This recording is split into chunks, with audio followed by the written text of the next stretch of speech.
وہ جو عشق تھا ناول کی پارٹ 3 آپ کو کیسی لگی؟ اپنی رائے ضرور دیں۔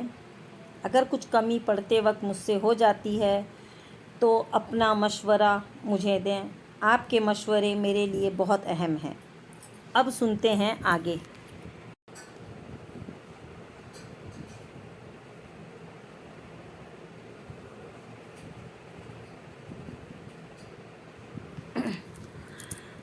کوئی زنجیر ہو چاہت کی، چاندی کی روایات کی، محبت توڑ سکتی ہے۔ یہ ایسی ڈھال ہے جس پر زمانے کی کسی تلوار کا سکہ نہیں چلتا۔ اگر چشم تماشا میں ذرا سی بھی ملاوٹ ہو، یہ آئینہ نہیں رہتا۔ یہ ایسی آگ ہے جس میں بدن شعلوں میں جلتے ہیں تو روحیں مسکراتی ہیں۔ یہ وہ سیلاب ہے جس کو دلوں کی بستیاں آواز دے کر خود بلاتی ہیں۔ یہ جب چاہے کسی بھی خواب کی تعبیر مل جائے، دعا جو بے ٹھکانہ ہو اسے تاشیر مل جائے۔ کسی رستے میں رستہ پوچھتی تقدیر مل جائے، محبت روک سکتی ہے سمے کے تیز دھارے کو، کسی جلتے شرارے کو، خفا کے استعارے کو۔ محبت روک سکتی ہے کسی گرتے ستارے کو، یہ چکنا چور آئینے کی کرچی جوڑ سکتی ہیں۔ جدھر چاہے محبت اپنی باغیں موڑ سکتی ہیں، کوئی زنجیر ہو اس کو محبت توڑ سکتی ہے۔ عباد عبداللطیف کا آپریشن کامیاب ہو گیا تھا۔ سردار عبداللطیف کی آنکھوں میں گویا قہر کا طوفان بپا تھا۔ زارون کی وجہ سے ایک تو ان کے بیٹے کی زندگی پہلے ہی برباد ہو گئی تھی، اوپر سے اس لڑکے نے ان کے بڑے بھائی کی زندگی بھی چھین لی تھی۔ وہ بھی ان صدمات سے نکل بھی نہیں پائے تھے کہ اپنی حدود کراس کرتے ہوئے اس نے ان کے اکلوتے لگتے جگر کو گولیوں سے چھلنی کر کے رکھ دیا۔ کامیاب آپریشن کے باوجود ڈاکٹر اس کی صرف زندگی بچا پائے تھے، اسے معذوری سے نہیں بچا پائے۔ اس کی وہ ٹانگ جس میں گولی لگی تھی ہمیشہ کے لیے ناکارہ ہو گئی تھی۔ کوئی اس لمحے ان کے دل سے پوچھتا ان پر کیا بیت رہی تھی۔ ان کا بس نہ چل رہا تھا کہ وہ زارون کو سامنے کھڑا کر کے گولیوں سے بھون دیتے۔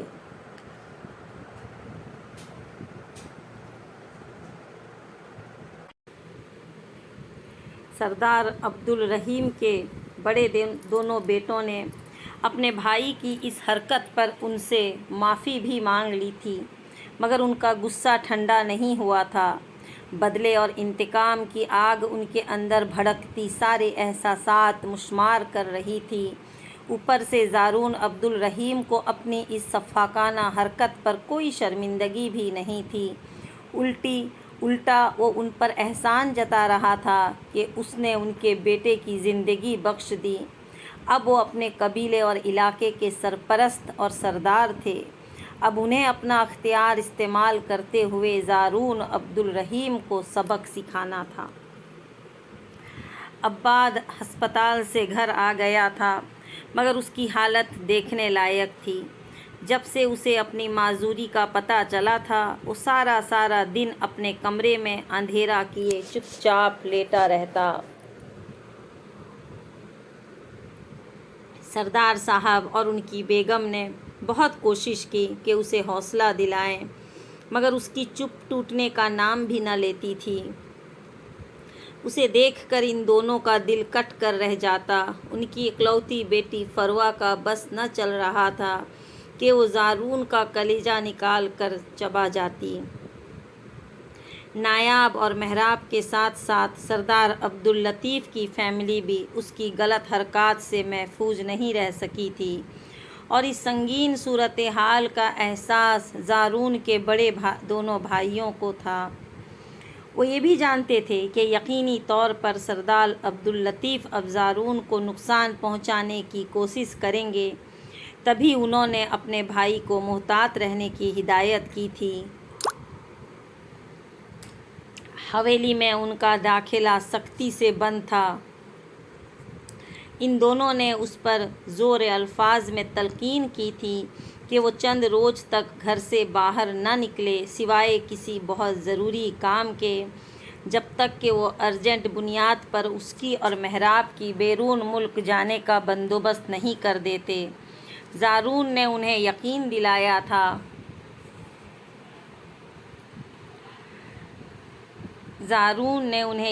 دلایا تھا کہ وہ ان کی ہدایت پر عمل کرے گا، مگر حقیقت میں اس کا ایسا کوئی ارادہ نہیں تھا۔ اس کی زندگی میں ڈر و خوف نام کی کوئی چیز کبھی نہیں رہی تھی۔ شام ڈھل رہی تھی جب وہ گھر واپس آیا تھا۔ محراب کپڑے دھو رہی تھی۔ اس کے دل میں نہ جانے کیا آئی کہ گاڑی سے نکل کر وہ سیدھا اس کے پاس چلا آیا۔ میرے بھی 2 سوٹ دھونے والے رکھے ہیں، وہ بھی دھو دو۔ اسے مزہ آتا تھا اسے چڑھانے میں۔ اس وقت بھی یہی ہوا تھا۔ وہ غصے میں آ گئی۔ نوکر نہیں میں تمہاری، پھر کیا لگتی ہو؟ پتہ نہیں۔ وہ اس وقت بالکل بھی اس کے منہ لگنے کے موڈ میں نہیں تھی۔ زارون نے اس کے جواب پر اپنی فل بازو کے کف موڑ کر ہاتھ پانی میں ڈال دیے۔ چلو میں تمہاری مدد کرتا ہوں۔ ضروری نہیں۔ سدھر جاؤ یار، ساری عمر کیا یوں ہی لڑتی رہو گی؟ پرشوق نگاہوں سے اس کا تپا تپا چہرہ دیکھتے ہوئے اس نے پانی کے چند قطرے اس کی طرف اچھالے۔ محراب تنگ ہو کر کھڑی ہو گئی۔ تم دھو لو پہلے اپنے کپڑے، میں بعد میں دھو لوں گی۔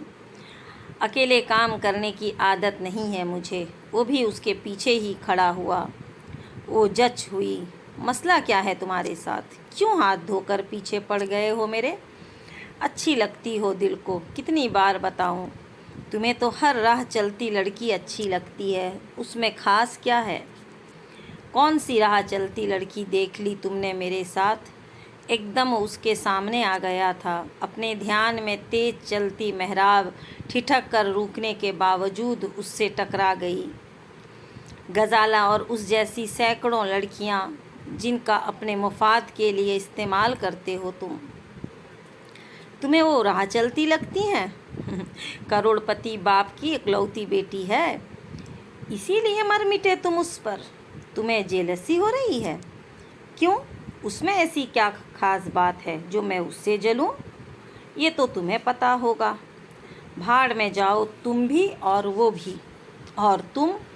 وہ کہاں اس کی جان آسانی سے چھوڑنے والا تھا۔ محراب تپ گئی۔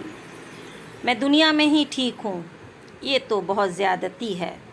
تمہارے بغیر میں اکیلا بھاڑ میں کیا کروں گا؟ مجھے نہیں پتہ۔ اس کی سائڈ سے نکل کر وہ کچن میں چلی آئی۔ زارون بھی پیچھے ہی چلا آیا۔ ایک کپ چائے میرے لیے بھی بنا دو، میں فارغ نہیں بیٹھی۔ چلو پیچھے ہٹو، میں ہی بنا لیتا ہوں۔ اس کا مقصد صرف اسے تنگ کرنا تھا۔ محراب کچن سے ہی نکل گئی۔ اس کا دھیان عباد عبداللطیف میں تھا کہ جانے اس کا کیا حال ہوگا۔ ایسے ہی زارون کی اٹکھلیاں اسے ایک آنکھ نہیں بھاتی تھی، مگر اسے کہاں پرواہ تھی۔ محراب نے خود کو کمرے میں بند کر کے کمرہ لاک کر لیا تھا۔ اس کا دل اس لمحے ٹوٹ کر رونے کو چاہ رہا تھا، لہٰذا بیڈ کی پٹی سے ٹیک لگا کر نیچے قالین پر بیٹھی وہ چپ چاپ روتی رہی۔ نایاب عبدالکریم کے لیے، عباد عبداللطیف کے لیے، اپنی بے بس مجبور ماں کے لیے، اپنی بے بس بے رنگ زندگی کے لیے۔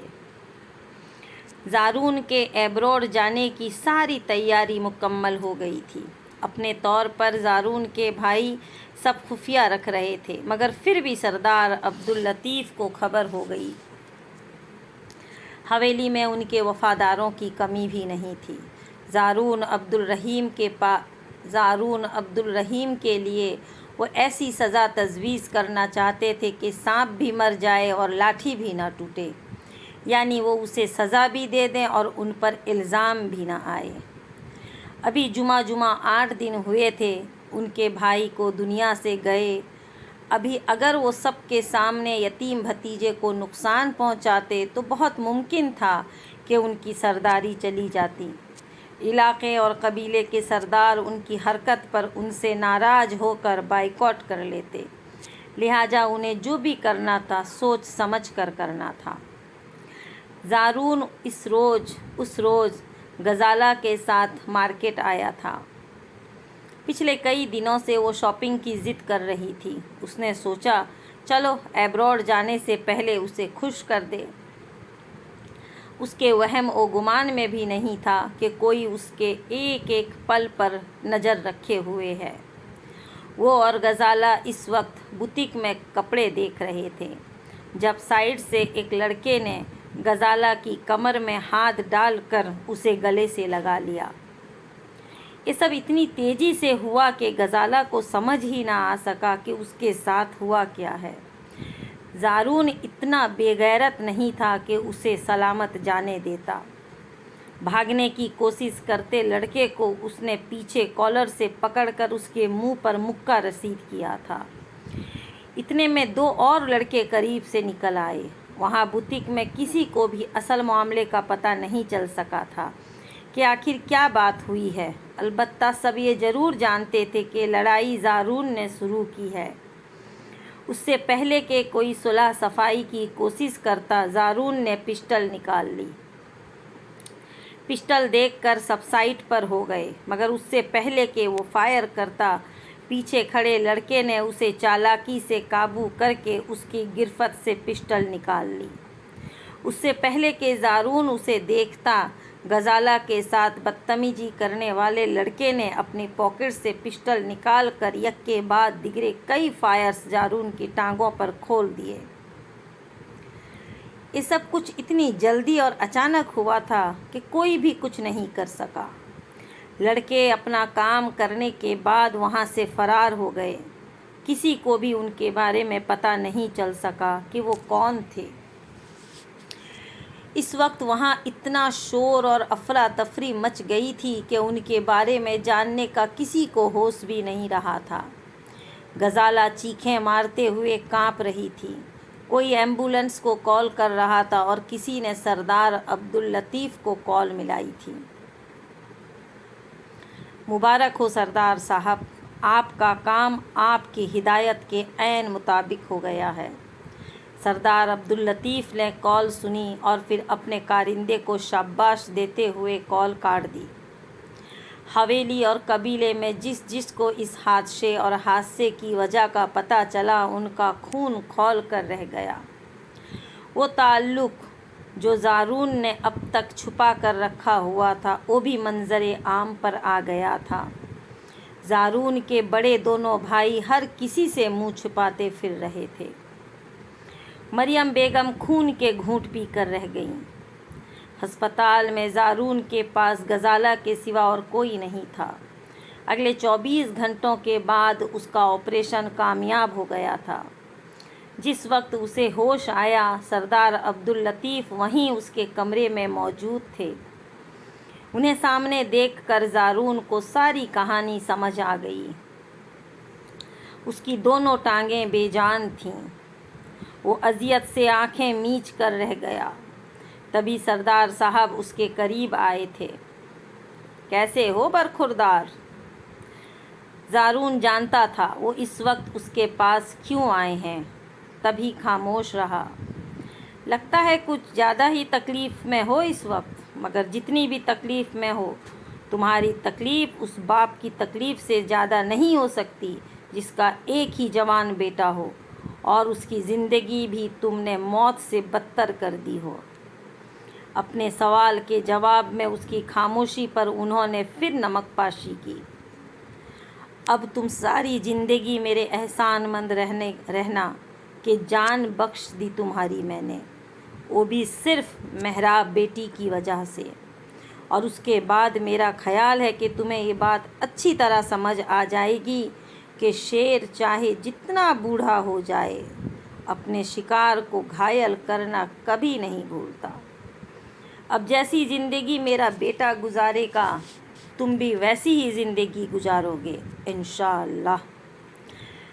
زارون کو اب سمجھ آ رہا تھا کہ اس کے بھائیوں نے اسے محتاط رہنے کے لیے کیوں کہا تھا، کیوں وہ فوری طور پر اس کے ملک سے باہر چلے جانے پر زور دے رہے تھے۔ اس نے لاپرواہی کی اور اب اسی لاپرواہی کا خمیازہ اسے بھگتنا تھا۔ سردار عبداللطیف اپنے اندر کی بھڑاس نکالنے کے بعد وہاں سے چلے گئے تھے۔ ان کے جانے کے بعد غزالہ اس کے پاس آئی۔ شکر ہے ہوش آ گیا تمہیں۔ اب کیسی طبیعت ہے؟ پتہ نہیں۔ ڈاکٹر کیا کہتے ہیں؟ وہ بیزاری سے بولا۔ غزالہ اس کے قریب سر جھکا کر بیٹھ گئی۔ اچھی رپورٹ نہیں ہے زارون۔ ڈاکٹرز کے مطابق تم اب ساری عمر اپنے پاؤں پر چل نہیں سکو گے۔ ایبروڈ جا کر بھی نہیں؟ نہیں، کوئی چانس نہیں ہے۔ وہ خود بھی پریشان لگ رہی تھی۔ زارون کو چپ لگ گئی۔ میرے گھر سے کوئی آیا؟ بہت دیر کے بعد اس نے پوچھا۔ تب وہ بولی، نہیں، میں نے حویلی اطلاع بھجوا دی تھی مگر پھر بھی کوئی نہیں آیا۔ کوئی نشتر تھا جو اس وقت زارون کے اندر پیوست ہوا تھا۔ پہلی بار اسے تنہائی بہت زیادہ محسوس ہوئی تھی۔ بہت دیر تک اس سے کچھ بولا بھی نہیں گیا۔ تب ہی غزالہ بولی، تم اپنی وائف کو یہاں بلا لو، میں کل سے یہیں ہوں۔ میرے گھر والے پریشان ہو رہے ہوں گے۔ وہ اب معذور ہو گیا تھا تو اس رئیس لڑکی کے لیے بھی اس کی اہمیت صفر ہو گئی تھی۔ زارون چونک کر اسے دیکھنے لگا، بالکل خالی سپاٹ نگاہوں میں جیسے دھول اڑ رہی تھی۔ خالی دماغ کے ساتھ اس کا سر آہستہ سے اثبات میں ہلا تھا۔ ٹھیک ہے، میرا گھر دیکھ رکھا ہے تم نے، اسے خبر کر دینا۔ اس وقت وہ یہی کہہ سکا۔ غزالہ اسی کو غنیمت سمجھتے ہوئے فوراً وہاں سے نکل گئی۔ اس کے وہاں سے نکلتے ہی جو پہلا خیال زارون کے دماغ میں آیا وہ خودکشی کا تھا۔ بچپن سے اب تک اس نے ایک بھرپور زندگی گزاری تھی۔ اب اسے یہ محتاجی اور خود ترسی کی زندگی گوارا نہیں تھی۔ اب اسے احساس ہو رہا تھا کہ اس نے عباد عبداللطیف کے ساتھ کتنا غلط کیا تھا، مگر اب اس احساس کا کوئی فائدہ نہیں تھا کیونکہ پانی پلوں کے نیچے سے گزر چکا تھا۔ اب اسے محراب عبدالکریم کو خود پر ہنستے ہوئے نہیں دیکھنا تھا۔ کمرے میں ادھر ادھر نظر دوڑائی۔ وہاں کوئی چیز ایسی نہیں تھی جس سے وہ خود کو نقصان پہنچا سکتا۔ اسے ڈراپ لگی تھی، اس نے وہ نوچ کر اتار دی۔ نرس کمرے میں آئی تو اسے اس حال میں دیکھ کر پریشان ہو گئی۔ مسٹر زارون، آپ ٹھیک ہیں؟ نہیں، اور اب دفع ہو جاؤ یہاں سے، میں مزید کوئی سوال نہ سنوں۔ ایک لمحے میں وہ کنٹرول سے باہر ہوا تھا۔ نرس انہی قدموں پر واپس پلٹ گئی۔ اگلے 5 منٹ کے بعد ڈاکٹر فرحت اس کے پاس آئے تھے۔ السلام علیکم۔ کمرے میں داخل ہوتے ہی انہوں نے سلام کیا۔ زارون نے سلام کا جواب دیا، نہ نظر اٹھا کر ان کی طرف دیکھنے کی زحمت کی۔ تب ہی وہ اس کے قریب چلے آئے۔ ڈرپ کیوں اتار دیا آپ نے؟ ضرورت نہیں تھی۔ آنکھیں موندتے ہوئے اس نے سر پیچھے تکیے سے ٹکایا۔ تبھی وہ بولے، یہ طے کرنا کہ ضرورت تھی یا نہیں تھی آپ کا کام نہیں، ہمارا کام ہے۔ اور آپ تو جوان ہیں، خوبصورت اور سمجھدار ہیں، زندگی کی بہت ضرورت ہے آپ کو۔ مفلوج زندگی کی ضرورت نہیں ہے مجھے، ایسا نہیں کہتے۔ اللہ اپنے محبوب بندوں کو آزمائش کے لیے چنتا ہے، ان کا ایمان اور حوصلہ آزماتا ہے۔ جو اس کی آزمائش میں سرخرو ہو جاتے ہیں ان کے لیے بڑا انعام ہے، اور جو اس آزمائش میں ہمت ہار دیتے ہیں وہ انہیں دنیا اور اس کی آشائش عطا کر دیتا ہے۔ ہو سکتا ہے آپ کو اللہ نے اس آزمائش کے ذریعے کچھ ایسا دینا ہو جس کا آپ تصور بھی نہ کر سکیں۔ مجھے ضرورت نہیں ہے کسی چیز کی، آپ جائیں پلیز۔ فی الحال میں کسی سے بھی بات کرنے کے موڈ میں نہیں ہوں۔ اس کا موڈ بے حد خراب تھا۔ ڈاکٹر فرحت اپنا چشمہ ٹھیک کر کے رہ گئے۔ آپ غلط کر رہے ہیں مسٹر زارون، مایوسی کفر ہے۔ آپ کا تو کوئی نقصان نہیں کر رہا نا میں، پلیز جائیں یہاں سے۔ اس بار وہ تلخ ہوا تھا۔ ڈاکٹر فرحت کو بے حد سکی محسوس ہوئی، مگر وہ ضبط کر گئے۔ ٹھیک ہے، آپ کو بتانا تھا کہ آپ کی رپورٹس میں نے لندن میں اپنے ایک دوست کو بھجوائی ہیں۔ وہ آپ کا کیس دیکھ رہا ہے۔ جیسے ہی کوئی اچھی خبر آئی میں آپ کو بتا دوں گا۔ تیار رکھیے گا خود کو۔ اپنی بات مکمل کرنے کے بعد وہ کمرے سے نکل گئے تھے۔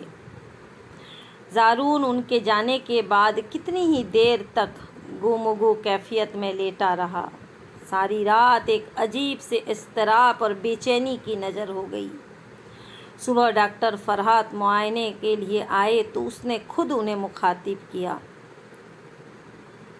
آپ سے کچھ پوچھنا تھا ڈاکٹر۔ وہ جو اس کی فائل پڑھ رہے تھے فوراً اس کے چہرے کی طرف متوجہ ہوئے۔ جی پوچھیے۔ کیا میں ٹھیک ہو سکتا ہوں؟ زندگی میں دوبارہ کبھی اپنے پاؤں پر چل سکتا ہوں؟ بالکل۔ کل بتایا تو تھا آپ کو کہ آپ کی رپورٹس لندن بھجوائی ہے۔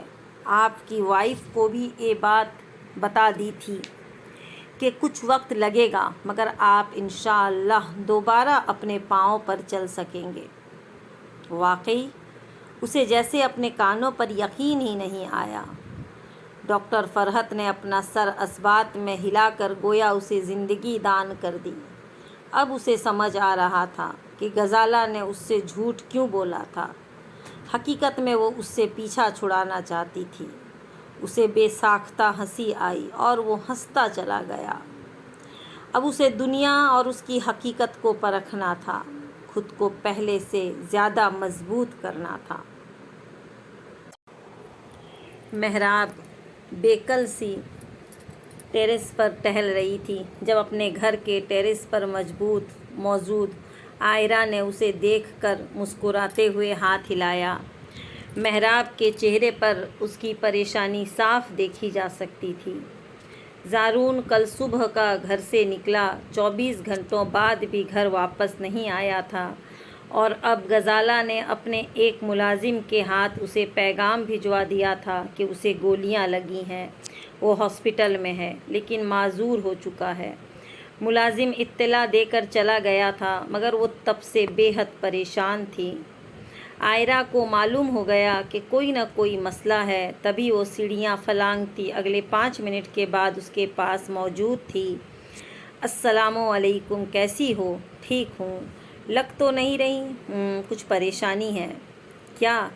میرے شوہر کل رات سے گھر نہیں آئے۔ اب ان کی دوسری وائف کے ملازم سے پتہ چلا ہے کہ وہ ہاسپٹل میں ہیں، گولیاں لگی ہیں انہیں۔ او میرے اللہ! پھر تو تمہیں ان کے پاس ہونا چاہیے تھا اس وقت۔ کیسے جاؤں؟ سوائے میرے شوہر کے میرا یہاں کسی کو نہیں پتہ، نہ کوئی رابطہ ہے کسی سے۔ اچھا چلو میں لے چلتی ہوں۔ ہاسپٹل کا پتہ ہے؟ ایڈریس دے کر گیا ہے ملازم، ساتھ ہی یہ پیغام بھی دے گیا ہے کہ میں رکشہ کر کے چلی جاؤں، مگر مجھے کچھ سمجھ نہیں آ رہا کہ کیا کروں۔ کچھ نہ کرو، تم میرے ساتھ چلو، بعد کی بعد میں دیکھی جائے گی۔ عائرہ نے اس کے ہاتھ تکلف کی دیوار گرا دی تھی۔ محراب کو مجبوراً اس پر بھروسہ کرنا پڑا تھا۔ وہ اس کے ساتھ ہاسپٹل پہنچی تو زارون سو رہا تھا۔ عائرہ ڈاکٹر فرحت سے ملی اور ان سے زارون کے متعلق ساری معلومات لے کر وہ کوریڈور میں محراب کے پاس آ بیٹھی۔ ٹانگ میں گولیاں لگی ہیں تمہارے شوہر کو۔ موصوف اپنی بیوی کے ساتھ کسی مال میں تھے جب کسی لڑکے نے ان کی دوسری بیوی کو چھیڑ دیا اور یہ ہیرو بن کر ان سے الجھ پڑے۔ وہ کئی لڑکے تھے، پھر اسلحہ بھی تھا ان کے پاس، لڑائی میں زخمی کر کے چلے گئے۔ مختصر لفظوں میں اس نے ساری روادات اسے کہہ سنائی۔ محراب مضطرب سی سر جھکا کر بیٹھی رہی۔ کیا یہ سب ڈاکٹر نے بتایا ہے تمہیں؟ تمہارے شوہر کی دوسری بیوی نے ڈاکٹر فرحت کو بتایا ہے۔ اور تمہیں پتہ ہے ڈاکٹر فرحت کون ہیں؟ میرے منگیتر ہیں۔ وہ اسے بڑے عام سے انداز میں بتا رہی تھی۔ محراب نے بے حد حیرانی سے سر اٹھایا۔ واقعی؟ اس کے حیران ہونے پر وہ مسکرا دی تھی۔ محراب نے دوبارہ سر جھکا لیا۔ کیا کہتے ہیں وہ زارون کی حالت کے بارے میں؟ فی الحال تو کچھ بھی کہنا مشکل ہے۔ 4 گولیاں لگی ہیں دونوں ٹانگوں میں اسے، ساری عمر کے لیے معذور بھی ہو سکتا ہے، مگر یہ بات اسے چھپا کر رکھنا، اوور ری ایکٹ کر سکتا ہے وہ۔ باقی اس کے گھر سے اطلاع کے باوجود اب تک کوئی نہیں آیا۔ کیوں؟ ایک مرتبہ پھر اسے بے حد حیرانی ہوئی۔ عائرہ نے کندھے اچکا دیے۔ پتہ نہیں، یہ تو تم بھی معلوم کر سکتی ہو۔ حویلی جا کر ہی ساری بات کا پتہ چل سکتا ہے۔ کیا تم ابھی مجھے حویلی ڈراپ کر سکتی ہو؟ بالکل، چلو۔ تمہارا شوہر تو ویسے بھی ابھی دواؤں کے زیر اثر شام سے پہلے تک نہیں اٹھے گا۔ ٹھیک ہے، پھر چلو۔ اپنی شال سنبھالتی وہ فوراً اٹھ کھڑی ہوئی۔ عائرہ نے ڈرائیونگ سیٹ سنبھال لی تھی۔ فرض کرو اگر تمہارا شوہر اپنے پیروں پر نہ چل سکا تو تم کیا کرو گی؟ کیا حویلی واپس چلی جاؤ گی؟ ڈرائیونگ کے دوران اس نے پوچھا۔ محراب اپنے ہاتھوں کی ہتھیلیاں مسل کر رہ گئی۔ نہیں، حویلی میں اب میرے لیے کوئی جگہ نہیں ہے۔ تو پھر کہاں رہو گی؟ گزر بسر کیسے کرو گی؟ پتہ نہیں، میں نے ابھی اس کے بارے میں کچھ نہیں سوچا۔ چلو کوئی بات نہیں، پہلے حویلی سے ہو آؤ، پھر اس موضوع پر بات کریں گے۔ گاڑی حویلی کے راستے پر ڈالتے ہوئے عائرہ نے بات ختم کر دی تھی۔ محراب تمام راستے کھڑکی سے باہر خاموش بیٹھی دیکھتی رہی۔ اس کا دل عجیب وسوسوں کا شکار ہو رہا تھا۔ کچھ سمجھ نہیں آ رہا تھا کہ وہ کہاں جائے، کیا کرے۔ گاڑی ایک جھٹکے کے ساتھ حویلی کے بڑے کشادہ سرخ گیٹ کے سامنے رکی تھی۔ محراب اپنی سائٹ کا دروازہ کھول کر باہر نکل آئی۔ آؤ، تم بھی آ جاؤ۔ نہیں، میں یہیں گاڑی میں انتظار کروں گی۔ مجھے دیر ہو جائے گی، اتنی دیر یہاں باہر گاڑی میں بیٹھنا ٹھیک نہیں۔ امی سے بھی مل لینا، آ جاؤ پلیز۔ چلو ٹھیک ہے پھر۔ اس کے اصرار پر اس نے انجن بند کر کے گاڑی لاک کر دی۔ وہ دونوں اندر آئیں تو عجب سی وحشت ناک خاموشی نے ان کا استقبال کیا۔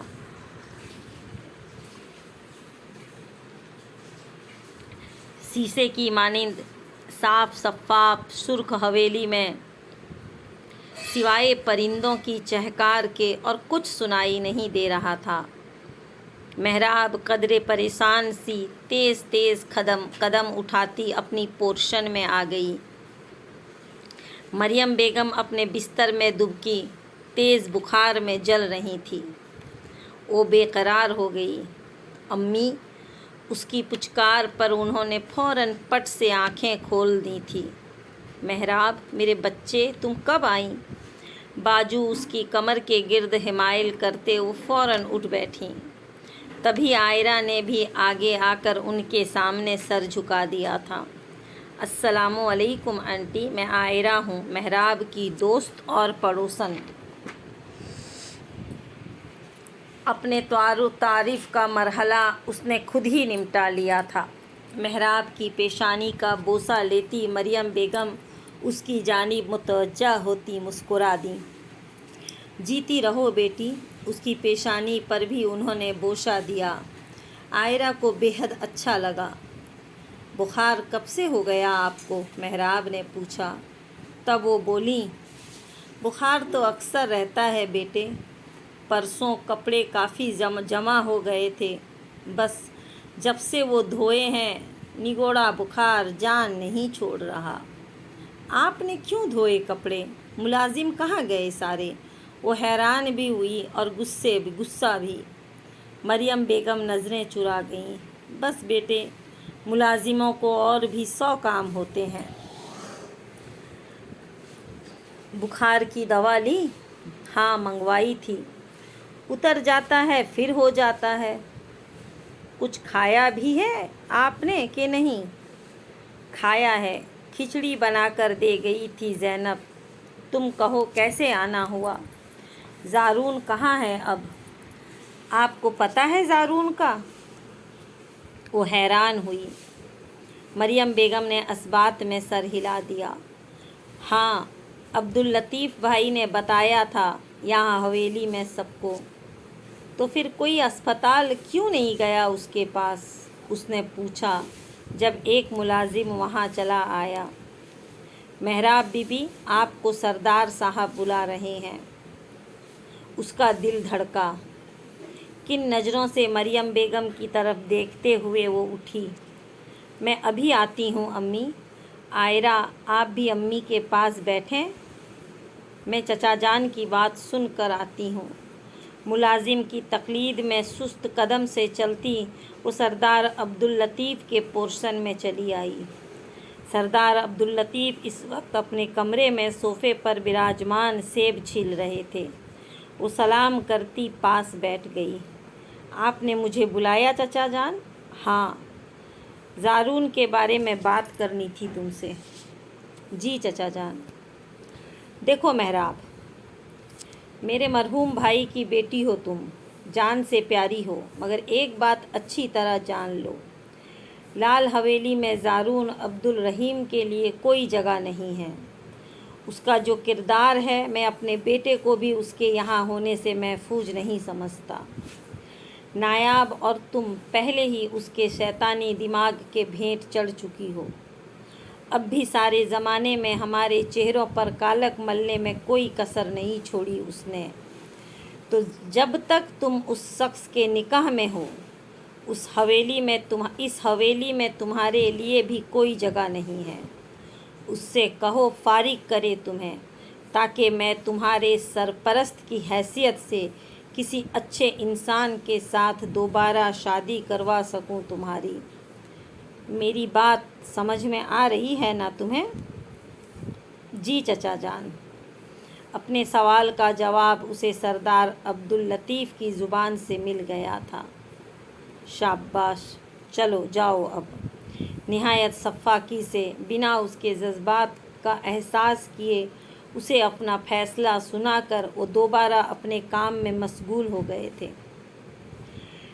محراب بے حد بوجھل دل کے ساتھ وہاں سے اٹھ آئی تھی۔